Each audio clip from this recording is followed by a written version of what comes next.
ఎక్కువ వర్షాకాలం కాబట్టి ఎక్కువ వాన వచ్చినా అతివృష్టి వస్తుంది, తక్కువ వాన వచ్చినా అనావృష్టి అనేది వస్తుంది. కానీ మన దాంట్లో ఉన్నది ఆక్వాజెల్ వెస్టీజ్ ప్రొడక్ట్లు. ఆక్వాజెల్ అన్నమాట. ఇది పొలానికి ఎలా యూజ్ అవుతుందో మేము ఇప్పుడు డెమో ఇస్తున్నాం. ఇది ఆక్వాజెల్ వేస్తున్నా.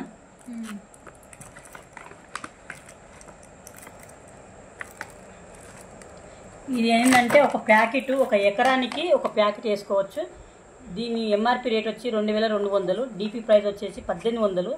మనం ఐడి వేసుకుంటే 1800కు మనకి ఇస్తారు. చూసారా వాటర్ అనేది ఎలా తీసుకుందో 1 2 3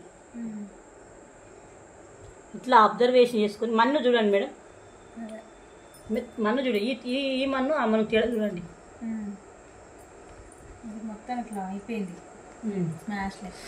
అట్లా అవ్వడం వల్ల ఏంటంటే మొక్క ఏర్లు అనేది భూమి లోతులకు పోయి మొక్క గట్టితనంగా ఉంటుంది అన్నమాట. ఇప్పుడు ఎక్కువ గాలివానలు వచ్చినప్పుడు చెట్లు ఇంత వరి అనేది పడిపోతుంది ఉంటుంది. ఇట్లా ఉండడం వల్ల ఏంటంటే గట్టితనంతో నిలబడుతుంది అన్నమాట. ఇప్పుడు ఈ వాటర్ అంతా పీల్చుకుంది కదా, ఇగో ఈ వాటర్ గిట్ట వస్తున్నాను.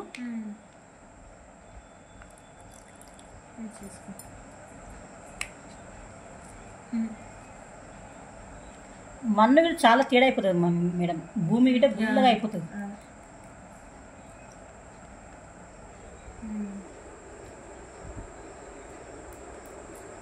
మన దాంట్లో ఏంటంటే మనది ఏంటంటే బయట ఏమంటారు దేశం కోసమైనా రైతే రాదని చెప్పేసి కొటేషన్ మాత్రమే ఉంది, కానీ రైతుల కోసం ఎలాంటి లేదు. ఎంత చేసినా రైతులు అప్పులపాలు అవుతున్నారు. కానీ మన దాంట్లో వాడుకుంటే ఏంటంటే వాళ్ళకి ఎక్కువ దిగుబడిని వచ్చి వాళ్ళకి ఎక్కువ ఆదాయం వస్తే వాళ్ళు ఎంత సంతోషంగా. ఇప్పుడు కూరగాయలకు మందులు కూడా ఉంటాయా? మందులు ఉంటాయి, స్ప్రే ఉంటాయి, చెట్టు అడుగు మందులు హ్యూమిక్ మందు ఉంటుంది, గ్రాన్యూల్స్ ఉంటాయి, ఏసేటి ఉంటాయి, అగ్రి 82 అని ఉంటుంది. 8 రకాల మందులు ఉంటాయి మన అగ్రి ప్రొడక్ట్స్ అనేది ఉంటుంది. కాకపోతే పురుగును చంపదు, పురుగులను మాత్రం చంపేటివైతే లేవు. కానీ మరి వాడడం వల్ల మొక్క దిగుబడి